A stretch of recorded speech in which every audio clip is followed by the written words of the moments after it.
ساتھ ہی کہ بشرا be be صاحبہ کا جو ایک آ رہا ہے کہ ان کو کوئی سلو پوائزننگ کی گئی ہے، اس طرح کی چیز، اس کی تحقیقات ہونی چاہیے. ساتھ ہی ان کو ڈیلا شفٹ کر کے اور عمران خان صاحب سے ان کی ملاقات کروانی چاہیے. اور ساتھ ہی بیرسٹر گور خان صاحب نے کہا ہے کہ یہ جنہوں نے جو فارم 47 سے جیتے ہوئے ہیں، جو لکشمی کے بیلٹ پیپر سے جیتے ہوئے ہیں، یہ عوام میں جائیں، چاہے کسی جمعہ بازار میں جائیں، کسی اتوار بازار میں جائیں، ان کو لوگ چور ڈاکو اور لٹیرا کہیں گے. اور ساتھ انہوں نے کہا کہ کسی جنازے میں بھی جائیں گے تو لوگ ان کو چور ڈاکو اور لٹیرا کہیں گے کہ آپ نے عوامی مینڈیٹ پر ڈاکہ ڈالا ہے. یہ دیکھیں، یہ چیزیں نا پولیٹیکل ٹمپریچر کو بہت اوپر لے کے جا رہی ہیں. گو کہ پی ٹی آئی کی جو باہر لیڈرشپ ہے وہ نہ صرف ہمیں کمزور نظر آتی ہے، نااہل نظر آتی ہے، نالائق نظر آتی ہے، بلکہ کمپرومائزڈ بھی نظر آتی ہے. پوری طور پہ تحریک انصاف کی جو باہر لیڈرشپ ہے وہ کمپرومائز نظر آتی ہے. لیکن آج عمران خان سے مل کے آنے کے بعد بہت سخت یہ باتیں ہوئی ہیں. باہر والے کمپرومائز اس لیے نظر آتے ہیں کہ پنجاب کے سیٹوں کے اوپر یعنی ایم پی ایس کے اوپر سب سے بڑا ڈاکہ پنجاب کے ایم پی ایس کے اوپر جو ہے وہ ڈالا گیا ہے. لیکن پنجاب کے اوپر پی ٹی آئی مکمل طور پر خاموش ہے، اور ایسا لگتا ہے کہ پی ٹی آئی نے ایکسیپٹ کر لیا ہے مریم نواز کے مینڈیٹ کو. اور دوسری طرف ہمیں نظر آ رہا ہے کہ بڑی تیزی ہے کہ کسی طرح سے مریم نواز کو وزیر اعلیٰ پنجاب جو ہے وہ بنا دیا جائے اس سے پہلے کہ کوئی نیا کٹا کھل جائے. تو اس کے اوپر پی ٹی آئی مکمل طور پہ ہمیں خاموش نظر آتی ہے. اور ساتھ ہی بیرسٹر علی ظفر صاحب کو جو intra party election Tehreek Insaf کرانے جا رہی ہے اس میں چیئرمین کے امیدوار وہ ہوں گے اور سیکرٹری جنرل کے امیدوار عمر ایوب صاحب ہوں گے. اب ایک ایسے ٹائم میں جب پہلے سپریم کورٹ میں معاملات ہیں، سپریم کورٹ میں معاملات جا رہے ہیں، یہ بھی میں آپ کو بتا دوں. اچھا، میں آپ کو یہ بتا دوں کہ یہ پہلا کارڈ تھا. جو اگلی دو چیزیں وہ میں تو خیر ابھی ویڈیو میں نہیں بات کرنا چاہتا. آپ کو پتہ ہی ہے کہ آج کل وہ پھر کہا جاتا ہے کہ پتہ نہیں ہم نے کسی کو مشورہ دے دیا. نہیں، جو اگلی دو چیزیں پی ٹی آئی کرنے جا رہی ہے وہ اس سے بھی زیادہ خطرناک ہیں. لگتا یہ ہے کہ عمران خان نے فیصلہ کر لیا ہے کہ ڈو اور ڈائی، اور کوئی تیسرا راستہ نہیں انہوں نے گنجائش رکھی. اور جو باہر پی ٹی آئی کے کمپرومائزڈ لیڈرشپ ہے وہ چاہتی ہے کہ کوئی درمیانی راستہ نکلے.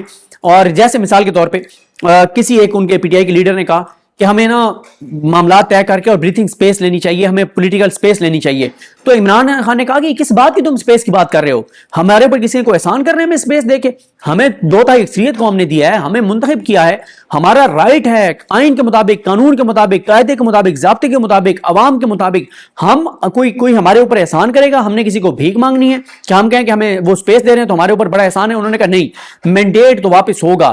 ایک ایسی صورتحال میں جب پہلے ہی دو پارٹیاں جنہوں نے پہلے حکمرانی 18 ماہ کی ہے اور پاکستان کو تباہ اور برباد کیا ہے، اور مریم نواز نہ وہ کبھی ایم این اے بنی، نہ ایم پی اے بنی، نہ ان کی کوئی اہلیت ہے، نہ ان کی کوئی صلاحیت ہے، نہ ان کو کوئی ایکسپیرینس ہے، سوائے اس کے کہ وہ نواز شریف کی بیٹی ہیں، شہباز شریف کی بھتیجی ہیں، حمزہ شہباز کی کزن ہیں. اس کے علاوہ ان کی کوئی کوالٹی نہیں ہے. یعنی اوپر چچا وزیر اعظم، بھتیجی وزیر اعلیٰ، اور دونوں کا مینڈیٹ چوری کا. دونوں کے پاس مینڈیٹ نہیں ہے، دونوں کو قوم نے مسرت کیا ہے، دونوں اپنی سیٹیں ہارے ہوئے ہیں.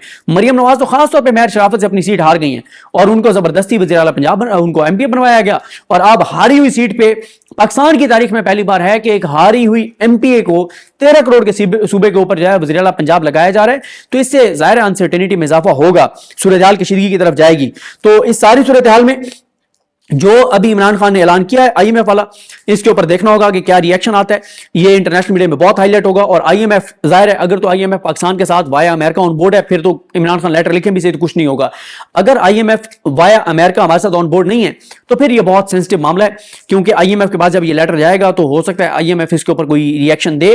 کیونکہ پہلے بھی جب آئی ایم ایف کے ساتھ پاکستان کی ڈیل ہوئی تو آئی ایم ایف کے لوگ جو ہے وہ عمران خان کے پاس گئے تھے اور عمران خان نے پاکستان کی خاطر، ملک کی خاطر، وطن کی خاطر ان کو یہ گارنٹی دی تھی کہ بالکل ہم ساتھ ہوں گے اس آئی ایم ایف پروگرام میں.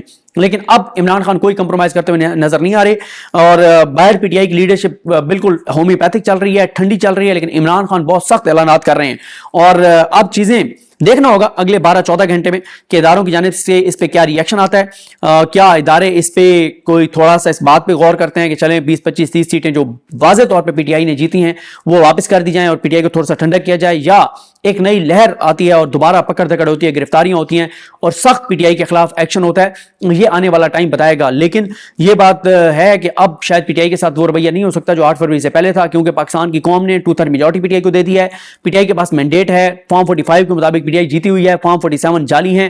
اصل فارم 45 نہ نون لیگ والے دکھانے کو تیار ہیں. نون لیگ والوں سے مانگو تو وہ کہتے ہیں ہمیں اپنے ماں بہن کی گالی دے دی ہے، کوئی گندی بات کہہ دیا ہے. فارم 45 کا جو ٹی وی چینلز پہ زیادہ بات کر رہے ہیں ان کو افیئر کروایا جا رہا ہے.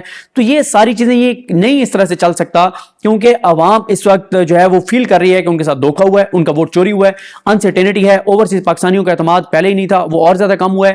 تو اس ساری صورتحال میں میرا خیال ہے کہ چیزیں کشیدگی کی طرف جائیں گی اور اگلے جو 2 کارڈ ہیں وہ اس سے بھی زیادہ خطرناک ہیں. وہ اگر عمران خان نے وہ 2 کارڈ کھیلے تو پھر چیزیں تو پھر ایسے ہوگا کہ جیسے آپ نے اعلان جنگ کیا ہو، اور اعلان جنگ آپ نے کیا ہو تو یہ چیزیں پاکستان کے لیے ٹھیک نہیں ہے. میرا خیال ہے سب کو صبر تحمل اور برداشت سے کام لینا چاہیے، اور عوام کے مینڈیٹ کا احترام کرنا چاہیے. عوام نے جن کو منتخب کیا ہے ان کو حکومت بنانے دیں.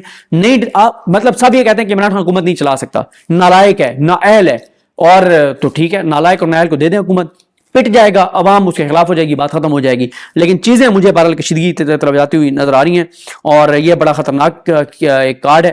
اور نظر یہی آ رہا ہے کہ عمران خان جو ہے وہ اب اگریسو حکمت عملی پر جا رہے ہیں، وہ جارحانہ موڈ میں ہیں. مجھے اپنی دعا میں یاد رکھیں. اللہ کریم ہم سب کا حامی ناصر. اللہ حافظ.